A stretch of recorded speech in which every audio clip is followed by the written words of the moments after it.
അങ്ങനെ എന്നത്തെയും പോലെ തന്നെ ഇന്നും ഒരു കുക്കിംഗ് വീഡിയോ ആണ് കേട്ടോ. അപ്പോൾ ഇന്നത്തെ സ്പെഷ്യൽ ഉണ്ടാക്കണത് ഞാനല്ല, അമ്മയാണ് കേട്ടോ. ഇന്ന് നമ്മൾ മുഴനെഞ്ചാണ് ഉണ്ടാക്കാൻ പോണത്. മുഴനെഞ്ച് എന്ന് പറഞ്ഞിട്ടുണ്ടെങ്കിൽ പലയിടത്തും പല പേരായിരിക്കും, പക്ഷെ നമ്മളിവിടെ മുഴനെഞ്ചെന്നാണ് പറയുക കേട്ടോ. അങ്ങനെ അതൊക്കെ വാങ്ങി കൊണ്ടുവന്നിട്ടുണ്ട് കേട്ടോ. അച്ഛൻ തന്നെയാണ് നന്നാക്കി കൊടുത്തത് കേട്ടോ. അമ്മ കൊള്ളി നന്നാക്കാനായിട്ടിരുന്നു. അച്ഛൻ ആ മുഴനെഞ്ച് വെട്ടി വെട്ടി നുറുക്കിക്കൊണ്ടിരിക്കുകയാണ് കേട്ടോ. ഇതിൻ്റെ ഒരു ടേസ്റ്റ് എന്ന് പറഞ്ഞു കഴിഞ്ഞാൽ പറഞ്ഞറിയിക്കാൻ പറ്റാത്തൊരു ടേസ്റ്റ് തന്നെയാണ് കേട്ടോ. അങ്ങനെ അതൊക്കെ കഴുകി, എത്ര കഴുകിയാലും അതിലിങ്ങനെ ചോരവെള്ളം വന്ന് ഇങ്ങനെ നിൽക്കും, അത് വേറെ കാര്യം. അങ്ങനെ അമ്മയുടെ വക അങ്ങോട്ട് വെപ്പ് ആരംഭിച്ചു. അപ്പോൾ ഇന്ന് എനിക്ക് കാര്യമായിട്ടുള്ള പണികളൊന്നുമില്ല, വീഡിയോ എടുപ്പ് മാത്രമേ ഉള്ളൂ. പിന്നെ സ്വന്തം വീട്ടിൽ പോയിട്ടുണ്ടെങ്കിൽ എല്ലാ പെൺകുട്ടികളും ഇതുപോലെ തന്നെ ആയിരിക്കില്ല. പിന്നെ നമുക്ക് സ്വസ്ഥമായിട്ട് ഇങ്ങനെ ഇരിക്കല്ലേ വേണ്ട അവിടെ ചെന്ന് കഴിഞ്ഞിട്ടുണ്ടെങ്കിൽ. അങ്ങനെ അമ്മാമ്മയും മോനും കൂടി കൊള്ളി നന്നാക്കാനായിട്ട് ഇരിക്കാനാട്ടോ. തേജനൊരു പ്ലാസ്റ്റിക് കത്തി കയ്യിൽ കൊടുത്തിട്ടുണ്ട്, എന്നാൽ അവൻ അത് വെച്ചിട്ട് ഉണ്ടാക്കട്ടെ എന്ന് വിചാരിച്ചു.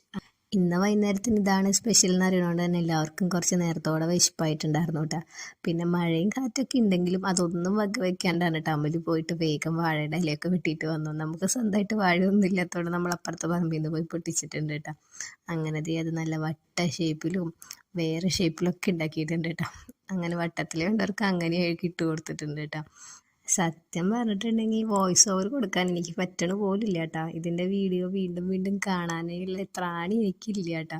അങ്ങനെ അത് എല്ലാത്തിലും നിരത്തി സബോളയൊക്കെ ഇങ്ങനെ കുനുക്കുനാന്ന് അരിഞ്ഞു കൊടുത്തിട്ടുണ്ട് കേട്ടോ. ആദ്യം തന്നെ എനിക്ക് കിട്ടിയത് ഒരു എല്ലും കഷ്ണമായിരുന്നു കേട്ടോ. പിന്നെ ഞാൻ എൻ്റെ പിളുപ്പിള് കഷ്ണം നോക്കി നടക്കാൻ, എനിക്ക് പിളുപ്പിള് കഷ്ണം ഭയങ്കര ഇഷ്ടമാണ് നെയ്യിൻ്റെ. അങ്ങനെ ഞങ്ങളെല്ലാവരും കൂടി ഇരുന്ന് കഥയൊക്കെ പറഞ്ഞ് കഴിക്കുകയാണ്. അപ്പോൾ ഇത്രയേ ഉള്ളൂ. ടാറ്റാ.